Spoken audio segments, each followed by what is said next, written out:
Olá, meu querido. Aqui quem fala é o professor William. Seja bem-vindo ao canal Fisicava. E hoje eu tenho uma novidade muito legal para contar para vocês, que é o início de um curso de física. Esse é um projeto que eu gostaria de ter iniciado há muito tempo e que a pandemia, o canal, trouxe essa possibilidade de começarmos a partir de hoje. Então, fico muito feliz de você também fazer parte disso. Será um curso com bastante aulas, não teremos uma quantidade bem expressiva, e essa quantidade está associada a todos os conteúdos. Falaremos de mecânica, falaremos de ótica, de ondulatória, de eletricidade, magnetismo, física moderna, enfim. Pretendo fazer um curso completo de física para o ensino médio, né? Então, esse nosso é o nossa, onde eu vou colocar as minhas forças aí para seguir ao longo desse ano e nos próximos anos também. Não é um curso rápido, a gente precisa entender que esse curso vai ser passado passo a passo, mas que eu gostaria que você viesse comigo. É importante saber que esse curso não precisa de pré-requisito. Essa é a aula 1 e eu espero que você entenda cada um dos passos e também entenda aquilo que eu vou dizer ao longo dessas aulas.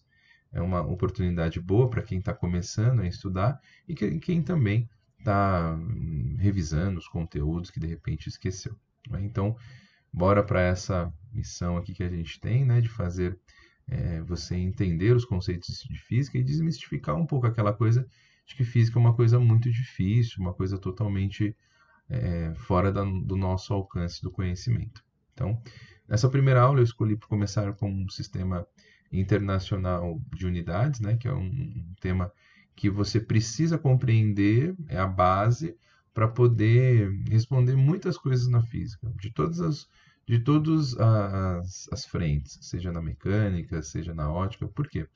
Porque você precisa colocar as unidades corretas.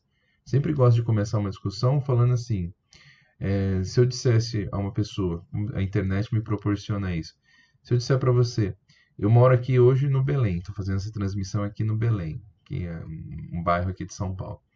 E se eu dissesse para você assim, olha, qual é a sua distância é, da sua casa, de onde você está agora, até o bairro do Belém, em São Paulo? E aí você de repente procura lá no Google Maps ou algum outro aplicativo e você me responde assim, olha, a distância é 10.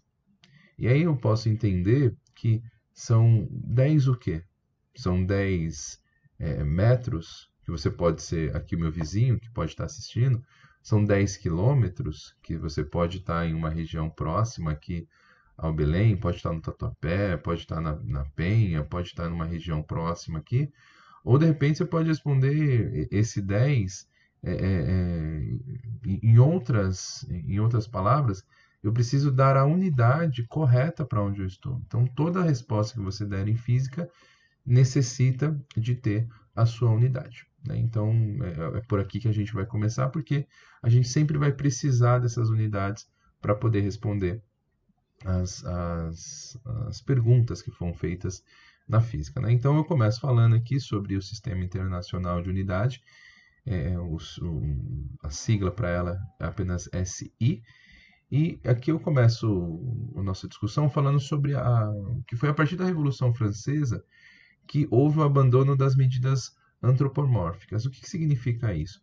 Você pode pegar uma régua aí e fazer as medidas, por exemplo, eu tenho uma régua aqui, eu faço a medida, por exemplo, de um palmo da minha mão, né? Então, eu marquei aqui, se eu fizer essa medida de um palmo, de aproximadamente 20 centímetros. Eu liguei o dedo polegar até o dedo mínimo aqui que eu tenho, então são 20 centímetros. Se você medir isso com a sua régua, pode ser que dê mais, pode ser que dê menos, pode ser que seja um valor igual, enfim. Qualquer valor pode ser aceitável. E qual que era o problema que nós tínhamos nessas medidas? Há um tempo atrás, utilizava-se a medida de alguma pessoa como referência, né? Então, por exemplo, eu vou medir o palmo aqui, medir o polegar, as polegadas, né, que já deve ter ouvido falar, as polegadas de tal pessoa. E ela vai usar como referência. Qual que é o problema? Se de repente essa pessoa tem um dedo muito grande ou um palmo muito grande, é diferente a medida que eu uso para aquela região, daquela pessoa que usa essa medida para outra, né? Então nós temos um problema aqui. Então não existe um padrão. E é isso que por isso que depois da Revolução Francesa houve o abandono dessas medidas, que é justamente essas medidas a partir da forma, do formato, né, do dedo, do pé, do tamanho das pessoas com que a gente trabalhava, né? E aí que foi a partir lá na França também, né, a partir da França, que que conseguiram encontrar o tamanho do metro. O que foi esse tamanho do metro, né? Eles usaram o metro como a fração de 10 milhões de partes. Se eu pegasse lá do Polo Norte até a linha do Equador, passando pela França, isso era importante, por isso que foi essa relacionada à França, bastante forte, essa relação com a França. Se eu pegasse a distância do Polo Norte, passando até o Equador, passando pela França em um meridiano, e dividisse em 10 milhões de partes, tinha-se o tamanho de um metro. Então, bem interessante essa análise, né? Mas essa análise, ela é um tanto quanto falha. Por quê? Porque dependendo da região com que você faz, passando pela França, esse meridiano tem um tamanho. Se de repente eu fizer outro meridiano, esse tamanho pode ser um pouco diferente. Então isso era falho nesse ponto, e um tanto quanto abstrato, né? Essa dimensão. E aí que foi que surgiram a outra definição, acho que talvez mais importante, começaram a distribuir na França um traço, né? Fez uma medida de uma barra de platina que tinha 90% de platina e 10% de irídio. E ela era essa barra que a gente tinha aqui, né? E ela representava o tamanho de 1 metro. Então isso ficava mais fácil da gente poder ter essa referência a esse tamanho de 1 metro. E a partir daquele 1 metro, se começou a ter mais facilidade em fazer essas marcações, né? Então aqui acho que com essa possibilidade, o homem teve como um parâmetro de 1 metro uma boa qualidade, né? Mas aí, mais para frente, né, vindo com a evolução da história, chegou-se na criação de que foi conhecido como na Convenção do Metro, começaram a discutir um grupo de pesquisadores seria responsável ali nessa Convenção do Metro, né? Ele ficaria responsável por apontar toda e qualquer relação que existisse sobre medidas. Então eles ficariam responsáveis para dizer o que era 1 metro, ficar responsável também o que era o quilograma, o que era o tempo de 1 segundo, como se poderiam medir isso, né? Então, já e depois nesse grupo, anualmente eles se encontravam anualmente para fazer essas discussões, e em 1960 chega o Tratado do Metro, que é quando acontece a criação do Sistema Internacional. E é aí que a gente chega nesse grande charme que fala sobre o Sistema Internacional, que eu sempre, quando eu vejo alguns alunos fazendo a prova, e ele fala assim, poxa, professor, eu esqueci a unidade. Aí a gente vai lá e desconta, e ele fica triste, ele fica bravo. Mas é muito importante porque é um padrão, é um parâmetro. Muitas pessoas dedicaram a vida para, no seu estudo, né, na sua vida de estudo, para definir alguns parâmetros, para que hoje, se eu falar que eu tenho um material de 1 quilo aqui no Brasil, esse mesmo 1 quilo lá na Itália ele vai ter a mesma dimensão do que é 1 quilo, né? Então imagine hoje num mundo globalizado, como temos, se nós tivéssemos ainda só as polegadas, só as unidades mais básicas, né? Nós teríamos muita dificuldade em padronizar aquilo. Então, aqui a partir do sistema internacional, são 7, né? 7 unidades. Nós vamos ficar apenas nessas 3 primeiras aqui, que começa com quilograma, vermelha, metros e segundos. Nós, nesse primeiro momento, quando estudarmos o que chamamos de cinemática, nós estudamos apenas essas 3. Quilogramas, que é o kg, metro, que é m aqui, e s, que é de segundos. As outras, que são ampere, a verde, Kelvin, a azul, mol, que é a roxa, e candela, que é a parte de luminosa, que é uma coisa que a gente usa de menos intensidade, mas que aparece também nessa azul escura aqui, são todas unidades do sistema internacional, né? Então, cada uma delas nós iremos estudar, mas ficaremos mais presos nesse primeiro momento aqui a quilograma, metro e segundo. Nós vamos estudar bastante esses tópicos, tá? E eu acho que também é importante você saber quais são as três grandezas principais. Na grandeza que a gente vai utilizar como comprimento, o padrão é o metro. O que a gente vai usar como padrão é metro. Como massa, o padrão é quilograma. E o tempo, o padrão é segundo. É importante você ter isso claro, porque muitas das vezes você, por exemplo, vamos encontrar exercícios com velocidade média, a qual a velocidade está em quilômetro por hora. Ela não está no sistema internacional. Então, vou ter que fazer as conversões para metro e para segundo. Então, isso já aqui já começa. Para comprimento, de repente, pode ser que não apareça a unidade usada em metros. E aí você vai ter todo esse sistema métrico decimal, que eu vou explicar para vocês como é que a gente faz, vai ter uma aula falando sobre isso, tá? Que você já deve ter visto lá no ensino fundamental, que é de quilômetro, hectômetro, decâmetro, metro, decímetro, centímetro e milímetro. Nós temos como fazer, a partir de um valor, nós conseguimos converter em outro. Então, isso é bem interessante. Eu vou fazer uma aula só para explicar para você como é que se faz essas transformações, tá? Então, aguardem aí que nós vamos estudar isso. Mas para a massa, também nós vamos usar essa relação de quilograma, hectograma, decagrama, grama, decigrama, centigrama e miligrama. Então, essa daqui não aparece com tanta naturalidade quanto aparece no comprimento, mas você tem que ficar atento. Veja que para comprimento o padrão é usado em metros, mas para massa o padrão é usado em quilogramas. Então eles estão em pontos diferentes. Enquanto o metro aqui está no meio dessa tabela, no quilograma para massa o quilograma é o primeiro, né? Então não é fixo isso, não é? Outro tópico que a gente vai falar é sobre o tempo também. Sobre o tempo, nós temos a mesma lógica: quilossegundos, hectossegundos, decasegundos, segundo, decisegundo, centissegundo e milissegundo. Esse com menos é menos esperado que aconteça essas nomenclaturas, né?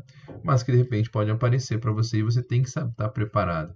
O quilômetro, o hectômetro e o decâmetro, aqueles que a gente falou sobre a parte de comprimento, é o mais utilizado. Mas saiba que tudo isso que a gente está fazendo são prefixo. O quilo é um prefixo, o hecto é um prefixo, o dec é um prefixo, e eles vão significar algo que a gente ainda vai estudar. Isso vai estudar numa próxima aula, tá? Mas nesses prefixos que a gente tem, ó, a gente, como eu disse para vocês, cada um tem o seu nome. Veja que a gente usou para massa gramas, para distância, comprimentos metros e para tempo segundos. Mas cada um representa um valor. Por exemplo, quando a gente fala sobre essa unidade K aqui, esse prefixo K, ele representa quilo e quilo representa 1000. Quando a gente fala de Hzinho, a gente fala de hecto. Hecto que representa 100. O DA, veja, decasegundo. Aí você vai colocar um prefixo. O prefixo é um nome que vem antes, né? O nome que vem antes aí da unidade. Então, decasegundo. Por exemplo, se eu falar de 1 decasegundo, é equivalente a 10 segundos. Ou então, se eu falar assim, ó, 1 decisegundos, isso é equivalente a 0,1 segundos. Ou 1 centsegundos, representa 0,01 segundo.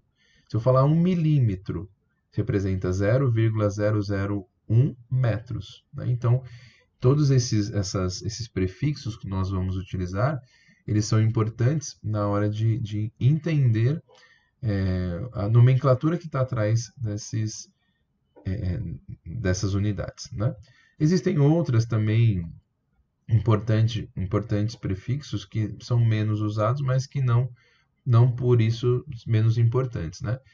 Eu chamo sua atenção principalmente para esses três aqui, ó, o mega é a letra maiúscula M, Então vai ser 10 elevado à sexta, o giga, G maiúsculo 10 a nona e tera 10 a 12. Você já deve ter ouvido falar essas nomenclaturas.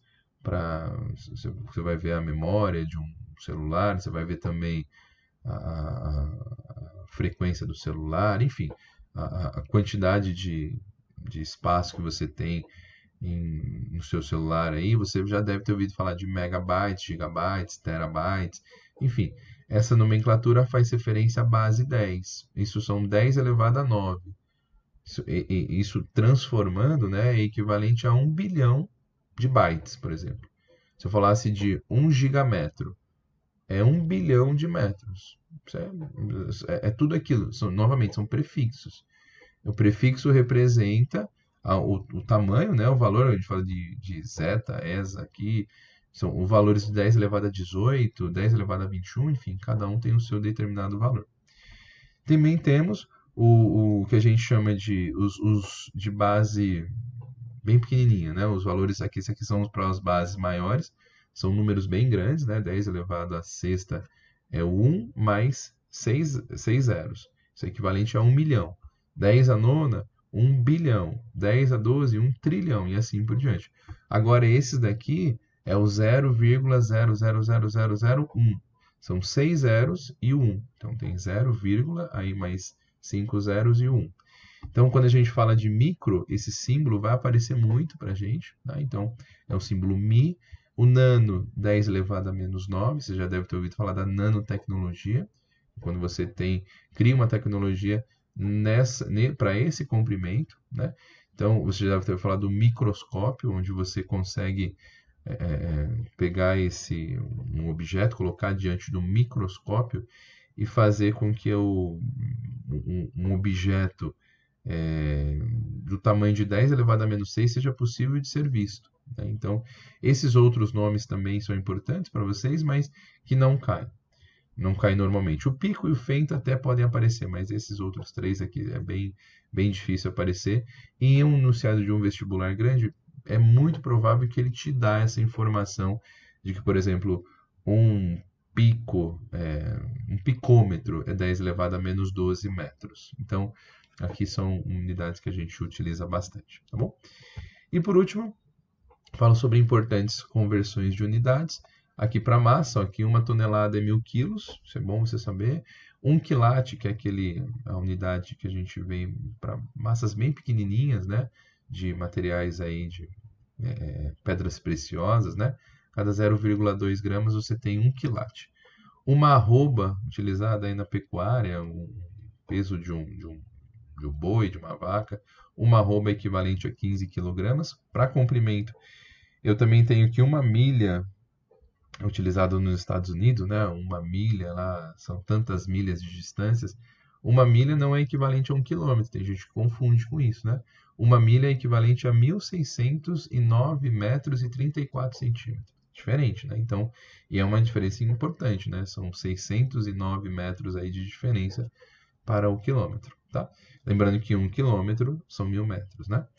Uma polegada são 2,54 centímetros, então se você medir o seu polegar aí, o tamanho do seu dedo, e você pode pegar, eu posso fazer isso, ó, a polegada aqui, a minha polegada, está aproximadamente 2,5 aproximadamente. Então é bem parecido com esse tamanho aí, que usa-se como referência de uma polegada, e um pé de 30,48. Depois você mede o tamanho do seu pé com uma réguinha e vê na comparação aí com o que você tem para esse comprimento, tá? E o tempo, aqui a gente fala sobre um dia, são 8.640 segundos, e um ano 3,15 vezes 10 a sétima segundo. Veja a diferença, né? Enquanto um dia a gente tem na ordem de 10 elevado à quarta, aqui nós temos na ordem de 10 elevado à sétima. Uma diferença importante na hora que a gente está falando sobre os tempos. Então, essa aula inaugural, essa aula eu queria falar para vocês sobre o sistema internacional. O que mais importante que você fique gravado nessa aula, que existem alguns parâmetros que nós vamos seguir para apontar, por exemplo, o comprimento. A gente vai usar o metro. a massa, nós vamos usar o quilograma. E o tempo nós vamos usar os segundos. Com essas três bases bem definidas, nós vamos começar a falar sobre um monte de coisa aqui na cinemática. Quando a gente chegar, por exemplo, lá em gases, nós vamos falar sobre o mol, né? E aí a gente vai ter que retomar que o padrão do sistema internacional é o mol. A gente vai para a eletrodinâmica, a gente vai usar o ampere. Então são pequenos detalhes que a gente vai montando para criar essas informações aí que a gente vai obedecer. Na próxima aula, eu pretendo aí introduzir um pouquinho mais sobre a parte matemática, né? Então, aqui é uma aula bem teórica, né? Não tivemos nenhuma...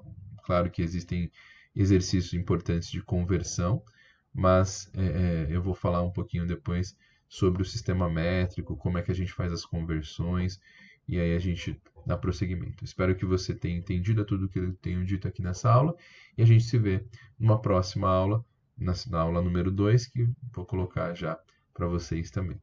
Obrigado, a gente volta a se falar aí na próxima aula, usando um pouquinho da matemática como uma ferramenta para a gente. Valeu, é isso.